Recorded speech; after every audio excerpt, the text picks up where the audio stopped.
Este vídeo sobre razón abierta es oriundo de la pregunta que hizo un colega profesor acerca de la aparente contradicción y dicotomía entre profundizar más en su ciencia, en las verdades que amplíen el conocimiento de su ciencia, y el empleo de la razón abierta, que es la introducción de conceptos filosóficos y teológicos que aparentemente nos desvían de nuestro oficio. Esta aparente dicotomía, digo aparente porque no es cierta, nos la contesta Einstein. Einstein tenía un grupo que se llamaba Olimpia.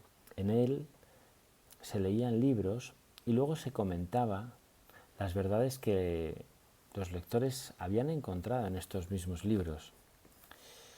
Uno de estos autores debió de ser Hume, porque Einstein escribió una carta diciendo el importante papel que jugó la filosofía de Hume en el desarrollo de la teoría de la relatividad general. Es decir, Hume entiende que el tiempo y el espacio son producto de nuestras sensaciones y que por tanto no tienen una entidad tan objetiva dentro de la cabeza como podríamos pensar.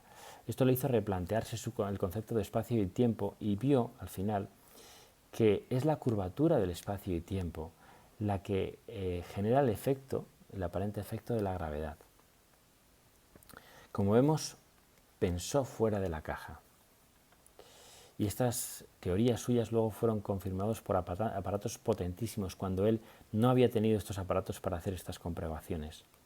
Según muchos científicos, Einstein en unos pocos años hizo avanzar la ciencia física 2 siglos.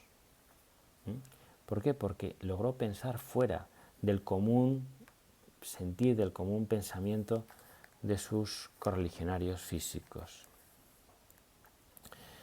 Esta es la razón ampliada. Por eso no es fútil, no es inane, no es vana nuestro intento de ampliar la mirada a partes que no son nuestra ciencia, pero que nos permiten tener una perspectiva también de nuestra ciencia.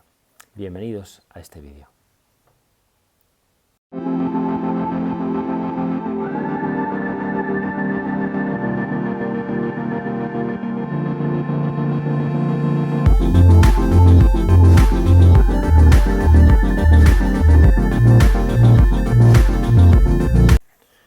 Humildemente y con modestia me propongo hacer este vídeo tratando de poner un ejemplo de razón ampliada. Puede ser que entre en un equívoco, que no sepa encadenar coherentemente algunas cosas, pero este es mi ejemplo, este es lo que yo pienso que a mí me está aportando la razón ampliada, que es mucho, y quería compartirlo con vosotros. En concreto me voy a basar en el artículo 11 de la Ley de Competencia Desleal, la ley que rige la competencia entre los operadores económicos. El artículo 11 trata de la imitación y reza: la imitación de prestaciones o iniciativas es libre. Es decir, da libertad, porque somos animales miméticos que vemos, nos inspiramos y copiamos o integramos cosas para nuestra vida. Sin embargo, pone 3 salvedades. Primero, derechos de propiedad en exclusiva, como patentes o marcas, es decir, copiar marcas o copiar una patente. Si yo desarrollo un producto innovador, una vacuna, investigando durante varios y varios años, dando dinero, gastando dinero y tiempo en la misma, y luego, una vez que he descubierto este nuevo medicamento, alguien lo va a copiar, lo va a explotar, yo no podría recuperar el dinero que he invertido en esa invención y por tanto esto desincentivaría la investigación. Por otro lado, la confusión, es decir, la imitación no puede llegar a confundir al destinatario, es decir, haciendo 2 empaquetados iguales para que el destinatario con una cierta premura coja nuestro producto en lugar del original, ¿no? el que ha sido copiado. Y en tercer lugar, la imitación también es ilícita cuando haya aprovechamiento de la reputación o del esfuerzo ajeno. Nos podemos imaginar un restaurante que se abre con la carta idéntica a un conocido restaurante, a lo mejor pues de una localidad. ¿Para qué? Para atraer la clientela que ya conocía, que ya sabía de la reputación de ese primer restaurante. y de esta forma robarle los clientes, puesto que ponemos en la carta a lo mejor los precios más bajos o algún otro anzuelo para que vengan. Bien, visto este artículo, vamos a analizarlo a través de las 4, digamos, dimensiones importantes en razón abierta. La vertiente ética. Lo primero nos dice que la imitación ilícita es usurpar el trabajo ajeno y no es moral. De hecho, Aristóteles profundizaría y diría que no nos perfecciona, es decir, no esforzarnos, no poner en ejecución nuestros talentos, ir a rebufo, ir a remolque de los demás, nos anula como personas y nos impide dar lo que nosotros tenemos que dar. Por tanto, no nos perfecciona. Lo que no es ético, todo lo contrario, nos pervierte, nos corrompe. En segundo lugar, el lado epistemológico. Este precepto está pegado al mundo real. Es decir, la epistemología nos habla de la realidad, de qué hay de cierto en nuestra ciencia, y este concepto de imitación ilícita ha nacido de la práctica, es decir, de la situación ilícita de muchas imitaciones que han hecho menester, que han hecho necesaria la intervención del legislador para disuadir a los operadores económicos de cometer estos ilícitos. Antropología. El lado antropológico nos invita a buscar nuestro camino, es decir, no anularnos a nosotros mismos buscando proyectos extraños, sino hacer nuestra propia y única aportación. Pero ¿por qué dice el artículo entonces que la imitación es libre?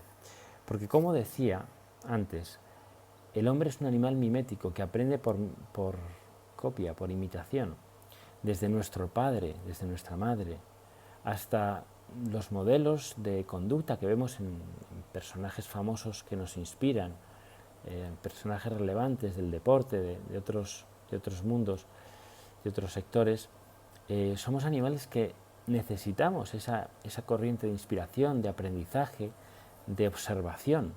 Y por tanto la imitación en sí misma es buena en tanto en cuanto no se acopia, es decir, sea una inspiración para ser integrada en nuestro proyecto único, singular y concreto, que es por tanto insustituible. Porque de otra forma, cuando copiamos, estamos perdiendo nuestra personalidad, dejando de aportar lo que nosotros debemos aportar en este mundo. Oscar Wilde decía que si quieres ser otra persona, lo lamento mucho, ese puesto ya está tomado. Por último, vamos al lado del sentido. Y para ello debemos remontarnos a la palabra persona. ¿De dónde procede? La procedencia se le achaca a la palabra prosopón, que eran las antiguas máscaras griegas que en las tragedias los actores se ponían en la cara. Esta máscara griega les daba un papel, a uno el papel de soldado, la máscara del soldado, a otro el papel de bufón, la máscara de bufón, a otro el papel de princesa, de dama, de rey. ¿Y esto qué nos dice? Que si no tenemos un papel en este mundo, nuestra vida no tiene sentido. De hecho, el suicidio muchas veces, y sobre todo en edad temprana, porque realmente es un problema también en la juventud, se da por una ausencia de sentido vital, que el hombre, la mujer, el joven, la joven piensa que su vida no tiene sentido, no tiene una finalidad, no tiene... Y sin embargo es realmente totalmente falso. Es decir, todos y cada uno de nosotros tenemos una original, única y diferenciada aportación que dar a esta tierra. Todo lo demás es engaño. Y por tanto, en ese sentido, la imitación nos ayuda a potenciar esa vocación que nosotros tenemos, fijándonos en ejemplos que podamos integrar en nuestro camino particular, pero en ningún caso anulándonos a nosotros mismos. Nos invita, por tanto, este artículo a dar lo mejor de nosotros mismos apoyándonos en modelos, pues, y dar lo que tenemos que dar a este mundo, puesto que solo dando verdaderamente recibimos. Fijaos en la enjundia que encierra este artículo. Pezeña, el famoso procesalista, ponía una metáfora interesante. Decía que el soldado, en una batalla, En el fragor de la batalla no ve más allá del problema que debe resolver, es decir, matar, derribar a los contendientes.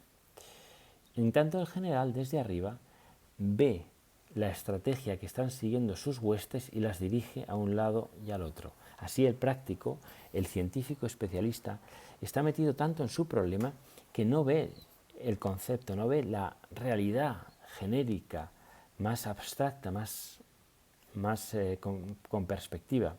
Pero en ocasiones puede ser que la tarea del soldado no sea avanzar, sino sostener el combate en un punto, por ejemplo, porque en ese punto los aliados van a caer sobre los enemigos por una pendiente, por ejemplo, nos imaginamos.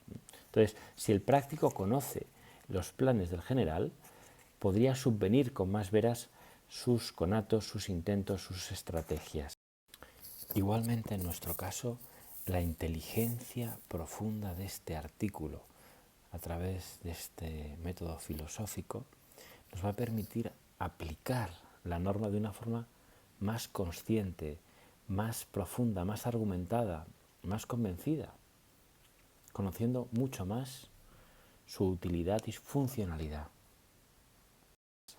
Esto nos pasa igual en la ciencia. A veces tenemos que salir de nosotros mismos en la ciencia y dejar de pensar fuera de la caja, porque de otra forma podríamos incluso caer en lo que sucedió en el tiempo nazi, que es un extremo, verdaderamente un extremo, ¿no? Pero nos da una imagen de lo que sucedió entonces cuando los científicos de gran valía, juristas como Karl Arens, gente de gran valía como médicos, periodistas, se pusieron todos a cultivar su ciencia de una forma brillante, pero para un servicio horrendo y realmente desgarrador.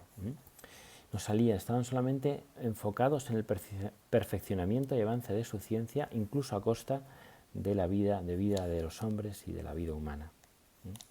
Por tanto, solamente estos conceptos filosóficos y teológicos nos permiten enfocar nuestra ciencia, tomar perspectiva de nuestra ciencia también para avanzar en nuestra ciencia, tomando perspectiva de los problemas.